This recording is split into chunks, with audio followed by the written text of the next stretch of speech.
Hey everyone, week 11 and 12 in Taiwan. Things are going good. We've been here for 3 months. That is scary. A long time. Yes, it's gone by quickly. It goes when we're working, it's been going by very fast. But just like to point out, I have not received a smile cookie in the mail yet. You're talking so loud. Not impressed. But anyways, so Thailand was really fun. You guys probably saw that last week. Honestly, like the most beautiful place we've ever seen. The islands were just amazing, and it was really cool to see just how everything operates, and yeah, it was a lot of fun. Yeah, no, it was the most beautiful place I've ever seen. It wasn't exactly what I was expecting. It was very touristy, like everybody's kind of doing the same things, but I don't know, it was kind of fun just being a tourist.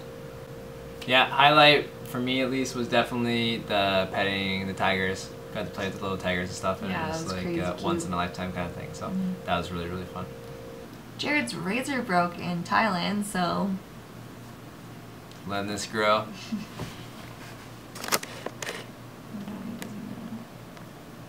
people do not need to see that. And so after we got back from Thailand, we had 2 days, and we had our Parents' Day week. So I had 4, Michelle had 3 Parents' Days, and that's where obviously all the parents come in and watch the class, and we kind of get like critiqued, and I think it went well. Like besides, I had one class where there's only 7 kids, but 3 of them were crying. And the parents are outside the windows like waving at them. They get even sadder because their parents are here and they can't see them. It's so intimidating because there's like windows along all the side of our one wall, and all the parents are lined up watching your class that's like extremely choreographed, that you've been practicing and practicing for months to make sure that all the kids like know everything and it's perfect and it's gonna go crazy smoothly. And then they're like filming you, and like they want the kids to act like robots, like perfect. Like, oh, like he didn't participate enough. I'm like, Yeah. because there was 100 parents staring at him and he was terrified and he's 5 years old. But it's over. It's over. Some of our kids were screaming, like, I'd be like, all right, who wants to play this game? And everyone's like, no, please, it's too easy. Because they made us And I'm practice just it like, so many don't times. say that. But anyways, Parents' Day is over, so I will admit it has gotten a lot easier. It's a lot more laid back. The other teachers are Calmer. more calm. But now it's on to the next thing. We haven't even, it's not even halfway to Halloween yet, like through October. And we're already practicing our Christmas recital things. It's just ridiculous. But I'll admit, it's a little difficult, so they probably need the time and stuff, but it's very early. They do things that are like way too difficult though. Like they're doing these extremely choreographed dances and they're 5 years old. I've done our school dance song like 1,000 times and I still get it wrong. Like I'm awful at.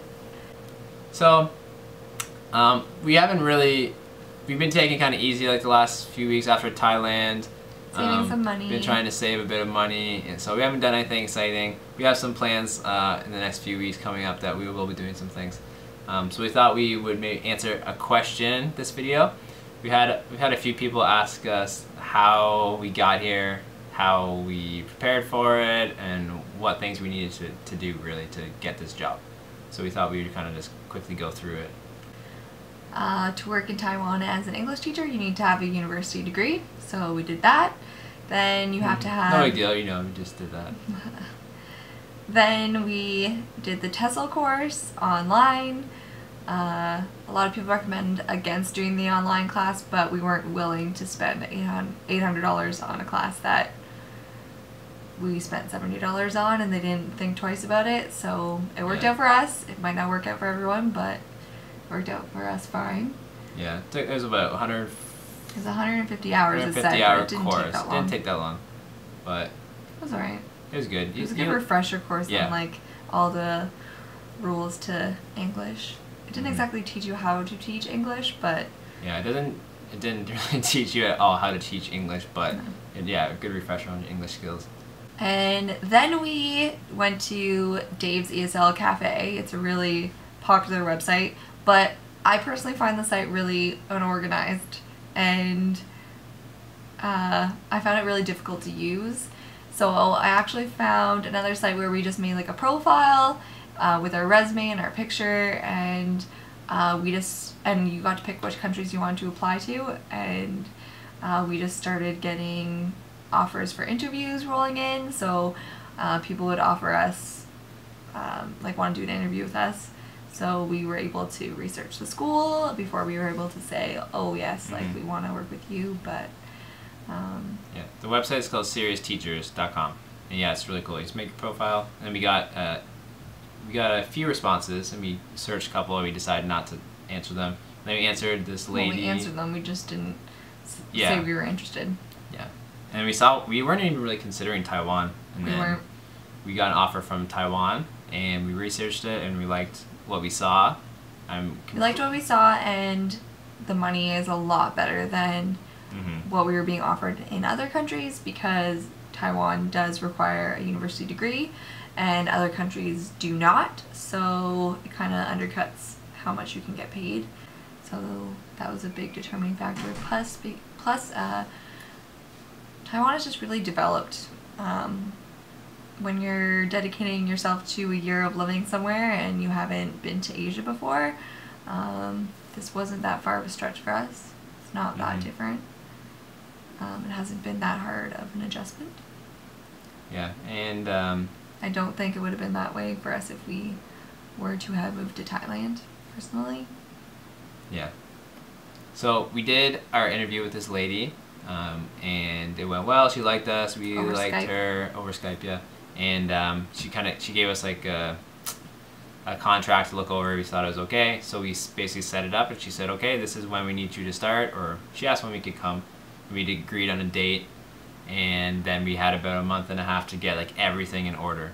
So aside from having to pack up our apartment and do all that kind of stuff, we had to get a working visa. Basically, we got one. A lot of people get a visitor visa or like landing visa and then change it once they get here. We were lucky enough to get a youth mobility visa, which allows us to work anywhere in Taiwan and not be sponsored by an employer specifically. So that's really good for us. So if one day we don't have a job, we can go find another job without being deported. You can work anywhere. We can work at McDonald's. It's crazy though. Anyone I've talked to here has never heard of it before. I say, yeah, we don't need a work permit. Like, we can work wherever. We can quit whenever and live here for a year. And they're just like, what? No, like, I've never heard of this before. So I think we got really for people under the age of like 30. We got lucky.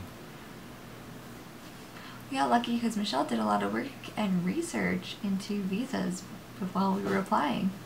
But also to get our visa, we had to go do like some health checks, a lot of blood work and tests. In Taiwan, you can't work with children if you have HIV, so we had to get HIV tests and a bunch of different things. You're not allowed to work with children if you have.